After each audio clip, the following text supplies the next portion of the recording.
প্রশ্নোত্তরের মূল পর্বে প্রবেশ করি। এম কে করিম লিখেছেন, আজান শেষ হওয়ার আগে কি নামাজ পড়া যাবে?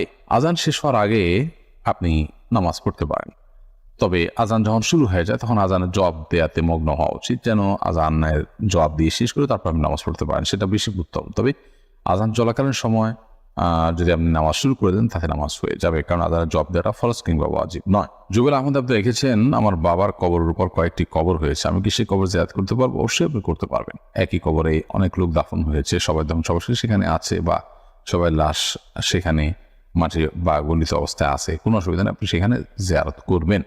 আপনার বাবার কবরে, একই কবরে যদি অন্যদেরকেও কবর দেওয়া হয়, তারপর আপনার বাবার যদি আপনার কবর সেখান থেকে তুলে নিয়ে আনা হয়, বরং ওখানে উপরে আরেকটা কবর দেওয়া হয়, যেমন ঢাকার অনেক কবরস্থানে আছে যে নির্দিষ্ট সময়ের পর সেখানে আরেকটা কবর দেওয়া হয় কবরের উপরে। তো এর কারণে আপনি সেখানে জিয়ারত করতে কোনো অসুবিধা নেই।